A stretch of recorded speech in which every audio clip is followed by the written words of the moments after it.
Greetings, fellow scribes! Welcome back to the archive! This week, I kick off an in-depth series talking about the 6 major archetypes of Shadowrun. These 6 kind of form the basis that all other archetypes are like specializations out of. These 6 archetypes are Street Samurai, Magician, Adept, Face, Rigger, and Decker. And really, everything is sort of a sub-variant of one of these, if it's not one of these directly. A smuggler is more of a sub-variant, a specialized form of a rigger. An infiltration specialist is going to be a subtype of either Adept or Street Sam.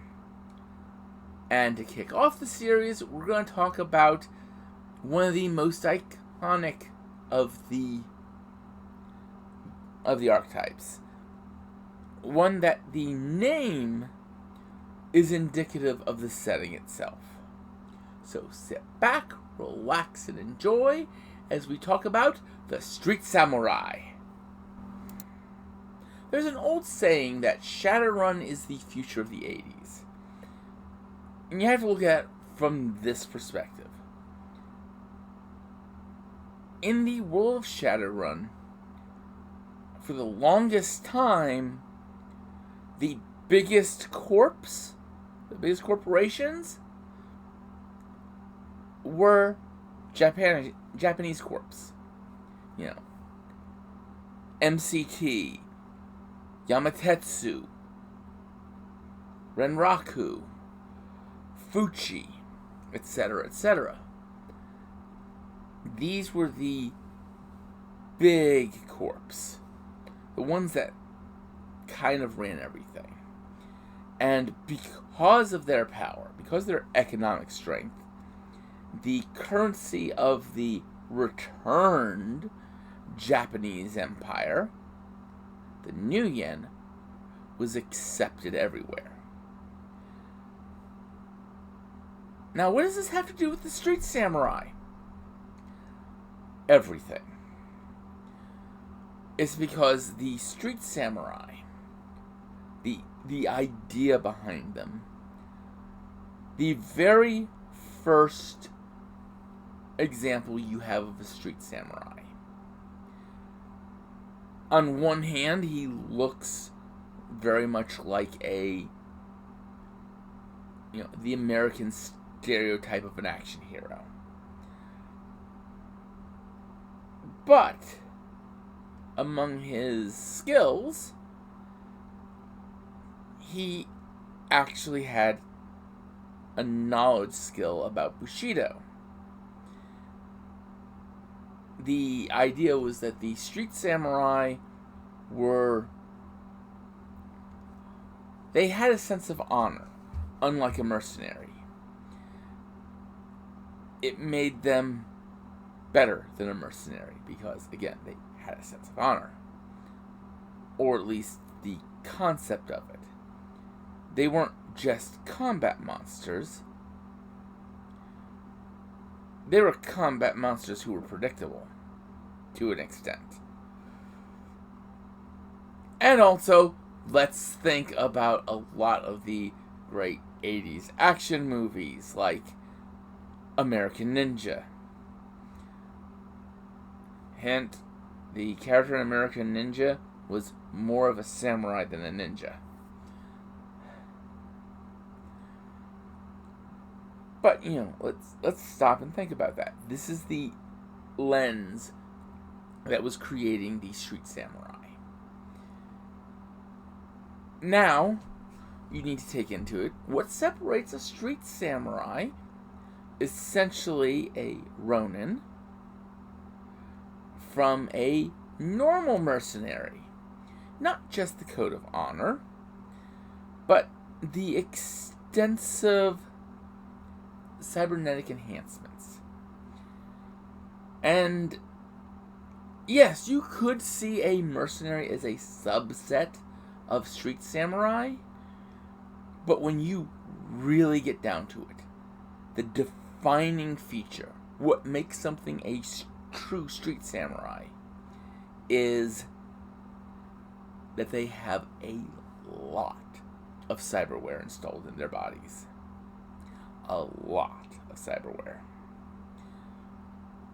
Later editions, BioWare also came into the fore. And ultimately, you have 4 main types of street samurai. You have the Speed Sam. These are the street samurai who are built around having as high a reaction as possible. The idea being, because reaction is used to dodge, that they would be so fast they can't be hit. And of course, reaction also contributes to your initiative. And so, with the exception of 4th edition, this meant that these would get almost be guaranteed multiple actions. 4th edition, it generally just meant they were guaranteed to go first. And then their wares determined how many initiative passes they got. But, that's the thing. If you look at the initiative rolls, they're going to go first, almost always. And then, in most editions, with the exceptions of 4th and 6th, I should say, they're guaranteed pretty much to have multiple actions. Because that's what Speed Sam do. They strike first, and they strike last. Because they've got more actions than you.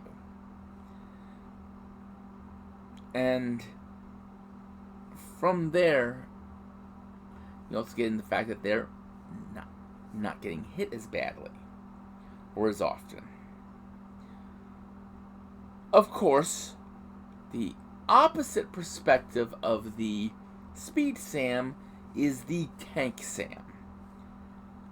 These are Street Sams built with the idea of having the highest soak potential possible. The most armor, the highest body, through whatever means it takes. Bone lacing, heavy mil-spec armors or security armors, dermal plating, being a troll. All these things. I actually saw somebody one time build a troll Street Sam that was also an adept. It was a really tricky build, but the character had a trait that gave them Berserk, but it was very much a case of everyone hoped that character never took physical damage, because if he did, they didn't have the firepower to put him down. But that's the ultimate aspiration of a Tank Sam. To have someone pull out an assault cannon, shoot him with it, and him go, ow, bam, right back at them. The next type of Street Sam is what I call the Murder Sam. These are either gun or knife based, i.e. these are either your Razor Boys and Gillettes, or you're a person who uses guns. And these are focused exclusively on offense. Now, let's be honest. All Street Sams have offensive capability. In fact, I'm generally going to say that the standard package for Street Sams is Smart Link, some sort of initiative boost, and their weapons. And every Street Sam pretty much has those combinations. Reason why is because those are all important for what they do. Now, the Murder Sams, as I call them, they go overboard. They're going to be putting stuff in that boosts their agility, because guns and knives both use agility. If they're using melee as well, they're also going to be upping their strength, because the damage of melee weapons is based on your strength. Of course, the Street Sam with guns, he's going to have everything you can think of to help a gun. He's going to have a gyro stabilizer built into his cyber arm, most likely, so he can fire in full auto with less recoil. He's going to have Smart Link. He's probably going to have the improved rangefinder built in, and Airburst Link put into his weapons so that he can cause his grenades to explode in the air where he wants them, not have to worry about them scattering. And, stuff like that. He's going to be fast, because he's got the high agility. He's going to be accurate with his guns. His guns are going to almost always be tricked out.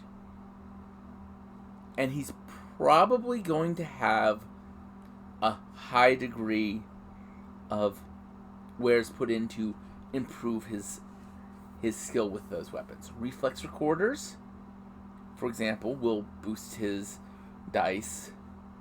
Of course, the Smart Link boosts his dice.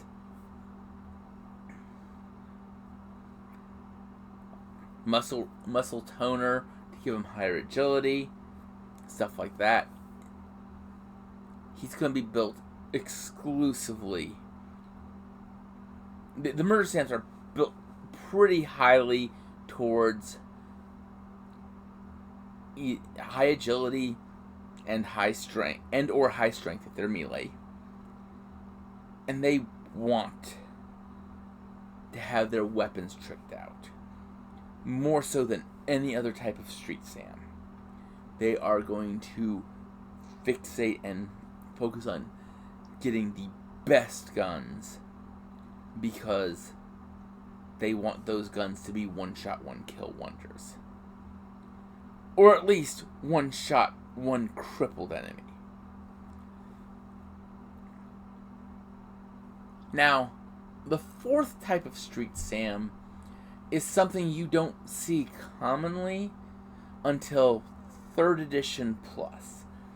I mean, it was possible in 1st and 2nd edition, but the stuff needed for it wasn't fully developed. This fourth type is the Biosam. These are Street Samurai who have all BioWare. No or minimal cyberware. As I said, Smart Links are pretty much mandatory, just because of the benefit that they give for guns. But there's a difference between cyberware muscle replacement, which boosts your strength and your agility and costs a lot of essence, versus muscle augmentation and muscle toner. Two separate pieces of wear that while pricey, enhance your strength and agility. And also don't set off metal detectors. Or don't set off cyberware scanners. There's a difference between bone lacing and increasing the density of your bones. Because that's not going to show up in the scans that detect cyberware. And that's one of those things that sets the Biosam apart. They don't set off metal detectors. They don't set off chem sniffers and stuff like that. They're these sort of stealthy samurai. And you've probably noticed that I'm talking a lot about Cyber and BioWare with Street Sams. Well, let's be honest. Street Samurai are one of 3 archetypes that benefit from having a high amount of resources. The other 2 being Decker and Rigger. A Street Samurai, the more resources he has, the more cyberware he can put in. Now, you can have a Street Sam who has a lot of skills and decent attributes and only an average amount of resources, i.e. priority C resources, and he or she is gonna still be able to be functional, but they're not going to be coming out the gate crazy powerful. The big issue with Street Sams is always going to be deciding, do you want to front load skills and attributes, or do you want to front load wear? And simply put, Street Sams can kind of go with average attributes and a lot of wear, because the cyberware is going to offset those attributes. Of course, you also get the fun fact of deciding, well, what meta type am I going to be? Am I going to be a troll Street Sam? Am I going to be a human Street Sam? An elf Street Sam? All of them kind of have their own advantages. Trolls are great for tank Sams. Elves are great for speed Sams or murder Sams. Anyone's pretty okay for anything else. But elves have a naturally higher agility. Trolls and orcs have higher body. But trolls also come with a free level of armor in most editions. So they're a little bit tougher right out the gate. And then you throw bone lacing or bone density on them, and they get tougher. But that's really the core of talking about Street Sams. Next week, I'm going to talk about magicians. So until then, I'd like you all to remember to have fun and keep gaming.